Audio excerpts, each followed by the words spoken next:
Hey, my name is Abraham, and this is my YouTube channel. I'm a software engineer from Los Angeles, California. I currently work in Santa Monica for a company called Edmunds, and I'm on the car code team. So whenever you're on a dealer's website and you see that little chat pop-up come up, yeah, that's me.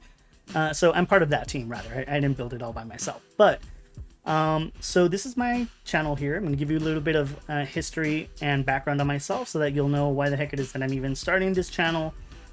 It's not my first attempt. I've tried putting a couple of like tutorial videos out, and then I hated them all. I was like, oh, these are very poorly made, and I deleted them. I was like, nobody's going to want to watch this. However, they are pretty interesting, so maybe I'll go ahead and unhide them if I haven't deleted them already. But to give you a little bit of background on me, I started coding when I was 13 years old. It all started with MS-DOS. It had the ability for you to modify batch files and create your own batch files.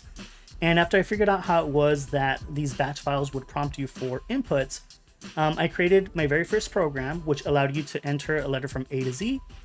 And based on the letter that you hit, I would display some very, very bad, poorly drawn ASCII art. For example, for A, an apple, for C, a cat, and yeah, it was not that great. Or rather, I wasn't that great at the ASCII art, but the whole taking in input and producing output completely fascinated me. So as most people did around my age, most likely around that time, the computers didn't really come with a lot of games. So, we spent a lot of time just going through directories and seeing what was in there. And then I discovered this little application or executable file called QBasic. And it turns out that QBasic was a scripting language which would allow you to run games. One of the games there, so people are really familiar with the Snake game. I believe Snake came there, or was on there. And so was this one game called Gorillas. So the cool thing about Gorillas is you can have two players, and basically you'd calculate the angle where the other gorilla was, and you'd hurl a banana at them. And if you aimed correctly, it would explode, and you'd take out the other gorilla. So when I started inspecting the code file, I noticed that I could give myself an advantage. So I made sure to always be the second player so that my brother, felt that he had that advantage by going first as first player, but I always won. Well, sometimes the code was a little buggy. I didn't always win, but it definitely gave me more points than it gave him. And so that was one of the first introductions to like coding. Then games came around. I started getting games from, what was the name of the company? Apogee, something like that. I can't remember exactly, but you'd get these discs in the mail, CDs, with the magazine, and they'd have games on them. You had all these demos and trials that you could play. And many of these games included save files that you can modify. So then, I'd go into these files, modify the configurations or the saves, and give myself advantages that way. And so originally, I really wanted to learn how to build games, but I immediately found that it was going to be super complex. I'd go to my library, and at the library, they had these C++ books, and I was like, I have no idea what I'm looking at. This looks nothing like QBasic or batch files, but it was still a curiosity that was there. Now, when I hit high school, my high school offered an HTML and CSS class, so I was very into that class. I took it and I was able to build my own website, and it was very, very fun. After high school, I went to a community college and I took the only HTML web design class that they had, and all they taught you there was how to use front page. So front page, it was a what you see is what you get editor. So WYSIWYG is the term. And basically you'd format your page almost like if you were using like Microsoft Word, right? You'd add images, you'd add text, you'd bold it, italicize it, etc. And then it would produce HTML for you. The only problem was that this HTML under the hood was a whole bunch of tables. It was bad. I didn't like it at all. So I really didn't use front page. I kind of was just like, yeah, forget this. However, with HTML, CSS, and very, very little JavaScript, quite honestly, the JavaScript at that time probably did the annoying alerts. Man, that was bad times. But with that skill set of being able to do the HTML and CSS scripts, I started producing websites for my friends and family, and then word went around, and I started selling my services. So I started consulting around 2004, and I consulted from 2004 to 2008 until I got hired as an in-staff or in-house developer for a company. And I got to do real programming here. learned C# on the job, SQL Server, working with ASP pages, etc. And the thing about that was that I got to build primarily desktop apps, really, or apps that worked internally through like an intranet is what we call it. It wasn't accessible. It wasn't accessible by people outside on the internet.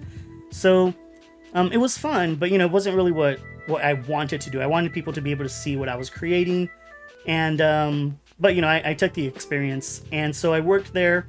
I was contacted by somebody who knew somebody at the company where I was working at that time, and moved into a position in healthcare. And there I started building applications that unfortunately also spoke to a lot of internal applications. So building EMR software, electronic medical records, parsing EDI data, which is like the special format that these medical systems use to communicate with each other. A lot of like systems work and back-end work, which at the time I was kind of like a little bit not uninterested with, but your CSS and HTML was very minimal. It was just enough to display the data, and you really focused more on like the consuming of APIs. And an API is an application programming interface, primarily using WSDL files or XML files.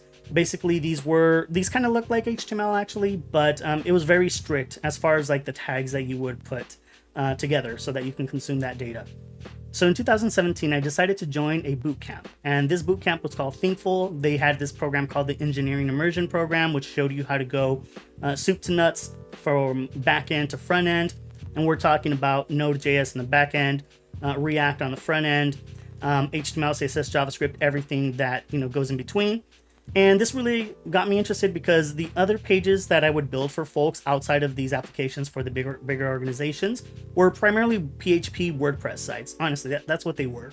So I did get a very good grasp of PHP, but most of my clients just had WordPress sites. So, I was really just editing theme files. It wasn't like building custom plugins or anything for them. So I wanted more. After attending the bootcamp, I decided to start reaching out to my LinkedIn network and see if there was any opportunities out there.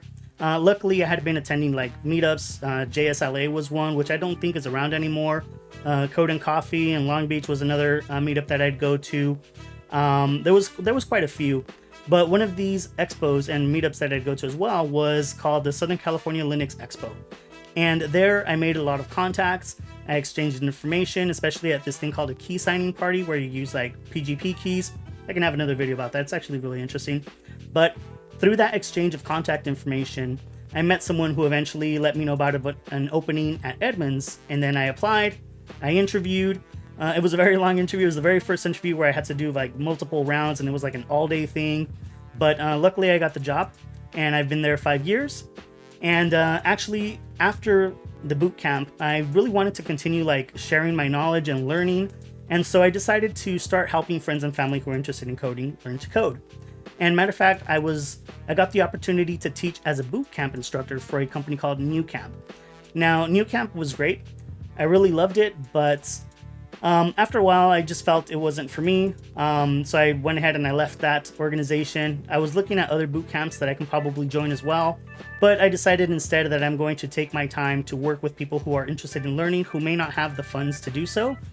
And I can just do, code reviews and mentoring one-on-one sessions with them, and help them grow without feeling that pressure of having to like pay a high cost, right?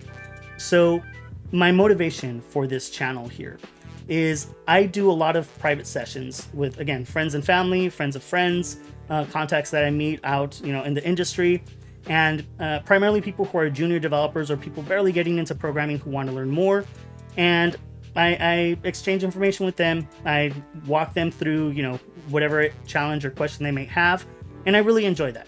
To me, that really makes all of this worth it, because I come from that mindset of when I started learning this, there really wasn't a lot of resources. It took a long, long time for me to be able to start finding good information.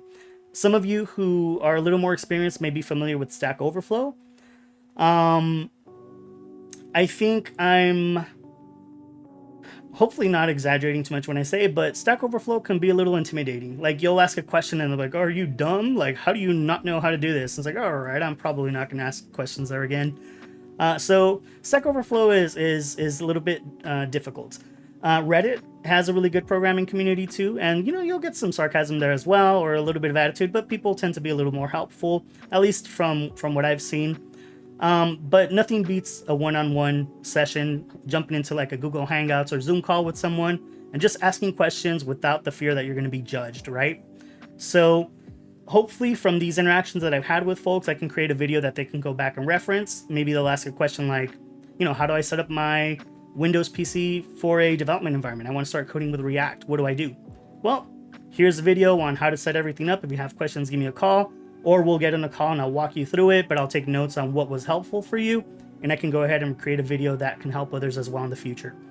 One thing I do want to say though, as you can see, I don't have any fancy backgrounds. I don't have any like LED lights or, really expensive monitors or equipment behind me.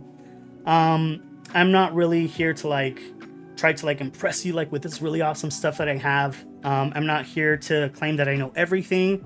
And, the best way to learn is to teach, right? So matter of fact, a lot of my friends and family that I do work closely with, I do always tell them, after you learn something, write a quick blog post on it, even if just for yourself. But if you can explain what you just learned in a few words, well, it might take more than a few words, especially if you include snippets. But if you can explain what you learned, then you really learned it. But if we go back and I say, okay, how do you set up your React environment again? And you're like, I don't know. Then you probably really didn't learn it, right? So, that's one of the things. And I'm trying to apply that myself. I'm trying to also follow my own advice and saying, you know what? I'm writing these blog posts now. I'm doing these YouTube videos. I'm teaching you guys what I know, and hopefully that's helpful. So I'm not going to be one of those weird channels who are like and subscribe, hit that follow button or whatever. If you want to do that, you go ahead and you do that. If you feel that it's valuable and you want to get notified, then it's up to you. I'm not going to be begging for these likes and views and stuff. If the algorithm doesn't really put me out there, so be it. But my contacts, the people who are interested in this, they're going to find out. They're going to go ahead and follow. And that's good enough. I'm not going to be the right YouTube personality for everyone. But if I am helpful, then join the community. And I guess that's all I've got to say about that. All right. So yeah, with that, I will end this video. Hopefully it's I'm not rambling on too long and it's helpful. So yeah. See ya.